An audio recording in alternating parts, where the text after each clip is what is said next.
नमस्कार मेरे सैनियों educator of sociology परिवार में आप सभी का स्वागत है। तो मैं हूं चंद्रशेखर मौर्य। तो चलिए स्टार्ट करते हैं, क्योंकि कम समय में आपको ज़्यादा से ज़्यादा प्रैक्टिस करना है। तो आप कमेंट बॉक्स में सभी प्रश्नों के उत्तर छोड़ते रहिए, जिससे ये पता चले कि नहीं आप कितना मार्क्स कर पा रहे हो। तो चलिए स्टार्ट करते हैं, बिना समय गवाए लेते हैं पहला प्रश्न। और ऐसे ही क्वेश्चन आपको एग्ज़ाम में देखने को हूबहू मिल जाएगा। मैं ऐसा नहीं कर रहा हूँ कि यही क्वेश्चन रिपीट होंगे, बट ऐसे ही क्वेश्चन आपके एग्ज़ाम में आएंगे। तो चलिए स्टार्ट करते हैं। पहला प्रश्न है कि निम्न कथनों पर विचार कीजिए। घटना क्रिया विज्ञान के प्रवर्तक एडमंड हुसर्ल हैं। इसके वास्तविक प्रवर्तक अल्फ्रेड शुट्ज़ माने जाते हैं। यह विशुद्ध रूप से दार्शनिक दृष्टिकोण अपनाता है या यह उपयोगितावाद का समर्थन करता है। तो यहाँ पर कोड दिया गया है, इसमें से कौन सा सत्य है ये आपको बताना है। तो मैं इसे थोड़ा सा ऊपर कर देता हूँ। अब जल्दी से आप बताइए कमेंट बॉक्स में, और आपसे कितना बन रहा था वो भी आप हमें कमेंट करके बताइएगा लास्ट में। तो देखिए, घटना क्रिया विज्ञान के प्रवर्तक एडमंड हुसर्ल हैं, ये बात तो सत्य है। और इसके वास्तविक प्रवर्तक अल्फ्रेड शुट्ज़ माने जाते हैं। राइट, पहले अल्फ्रेड शुट्ज़ थे, इसके बाद इसके जो प्रवर्तक माने जाते हैं वो हैं एडमंड हुसर्ल। और बात करते हैं तीसरे की, यह विशुद्ध रूप से दार्शनिक दृष्टिकोण अपनाता है, तो यह भी सत्य है। और चौथा कि यह उपयोगितावाद का समर्थन करता है, तो यह उपयोगितावाद का समर्थन नहीं करता है। तो इस तरह से हमारा बी वाला ऑप्शन करेक्ट हो जाता है। नेक्स्ट क्वेश्चन देखते हैं, थोड़ा सा मैं इसे छोटा कर देता हूँ। यस, देखिए, कथन एक है कि प्रघटना शास्त्र कोई विचारधारा न होकर अध्ययन की एक पद्धति है। कथन दूसरा है कि प्रघटना शास्त्र समाजशास्त्र की पूर्व मान्यताओं के विरुद्ध वैश्विकता चिंतन एवं आलोचनात्मक मूल्यों को महत्व देता तथा स्वीकारता है। तो यहाँ पर आप देख सकते हैं कि प्रघटना शास्त्र कोई विचारधारा न होकर के अध्ययन की एक पद्धति है, तो ये तो सत्य है। ठीक, प्रघटना शास्त्र समाजशास्त्र की पूर्व मान्यताओं के विरुद्ध वैश्विकता चिंतन एवं आलोचनात्मक मूल्यों को महत्व देता है तथा उसे स्वीकारता है।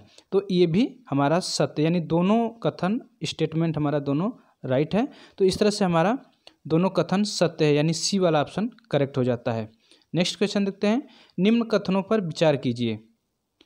प्रघटना शास्त्र सामाजिक घटनाओं के अध्ययन का एक विशिष्ट पद्धति शास्त्र है। दूसरा, यह घटनाओं का अध्ययन कर्ता की क्रियाओं व दृष्टिकोण के संदर्भ में करता है।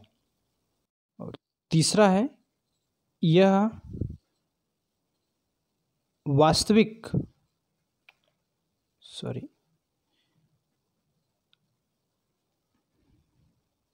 यह सामाजिक जीवन के अध्ययन में व्याख्याता दृष्टिकोण अपनाता है। और चौथा कि यह व्यक्तिनिष्ठतावाद पर जोर देता है।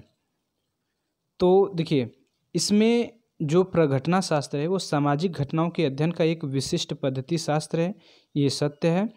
और यह घटनाओं का अध्ययन करता की क्रियाओं व दृष्टिकोण के संदर्भ में भी करता है, ये भी राइट है।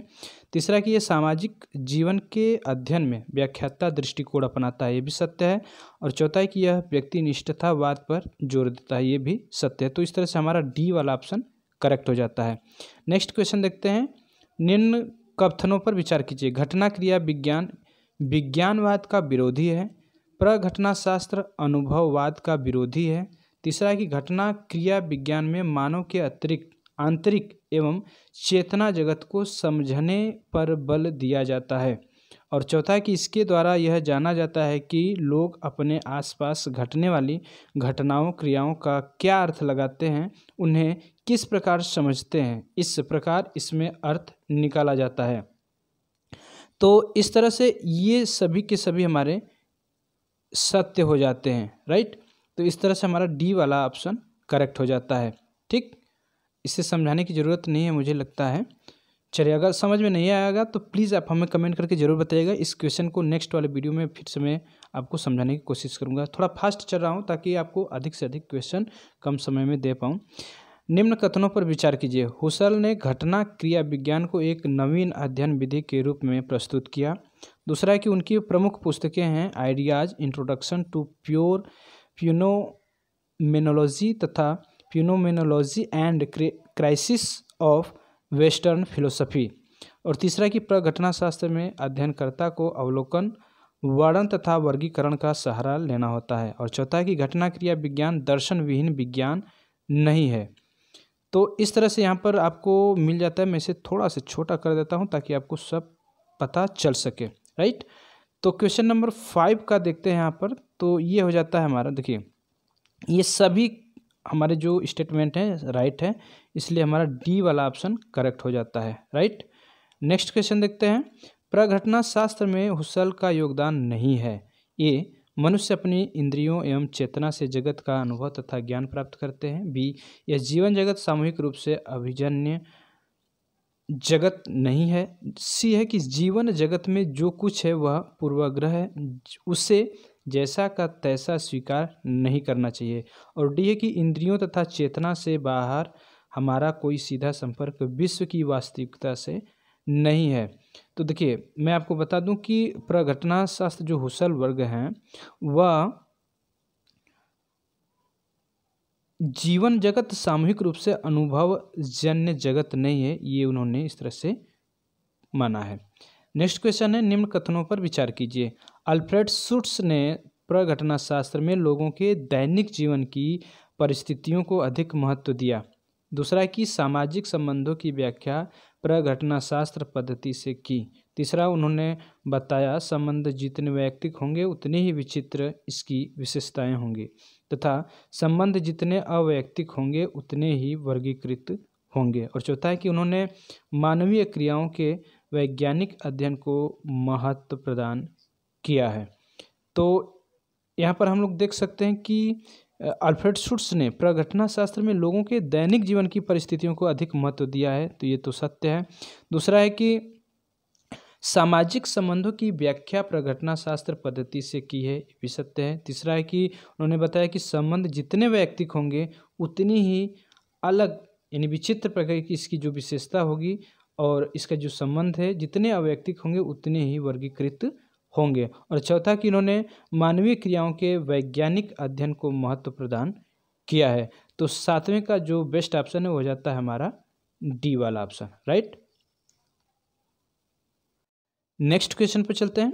अल्फ्रेड शुट्स के अनुसार प्रघटना शास्त्र के प्रमुख तत्व हैं जीवन जगत, स्वाभाविक अभिव्यक्ति, अंतर्वैयक्तिकता, वैयक्तिकता या अस्वाभाविक अभिव्यक्ति। तो देखिए यहाँ पे अल्फ्रेड शुट्स ने जो प्रघटना शास्त्र में जो प्रमुख तत्व बताए हैं, हमारे एजुकेटर ऑफ सोशियोलॉजी पर आप जाइए प्लेलिस्ट में, वहाँ पर ढेर सारी वीडियो पड़ी हुई है टॉपिक वाइज।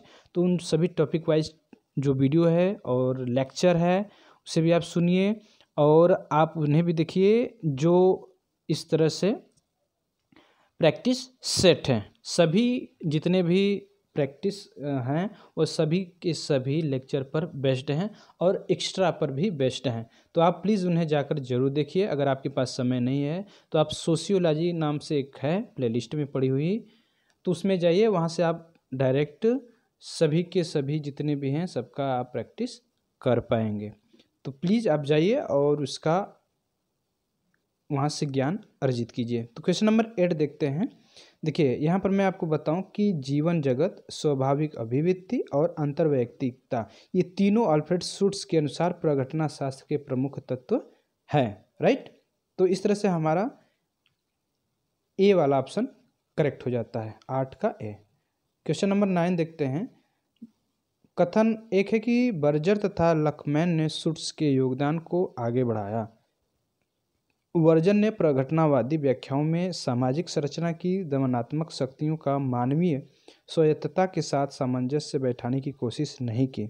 और दूसरा कथन है कि बर्जर और लकमैन ने प्रघटना शास्त्रीय समाजशास्त्र का संबंध सामाजिक संरचना एवं संस्थाओं से जोड़ा है।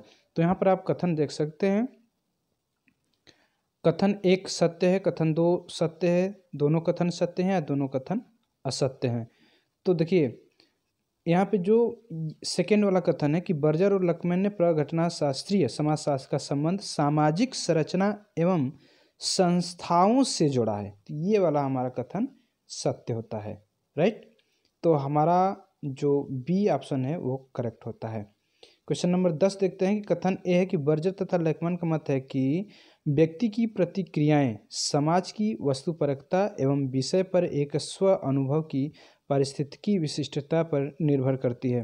कारणारा की समाज स्वीकृति विश्वासों, मान्यताओं, अपेक्षाओं तथा सामाजिक जीवन के परिवर्तन यथार्थ के मध्य व्यक्ति को स्व सुरक्षा तक के तरीके खोजने पड़ते हैं।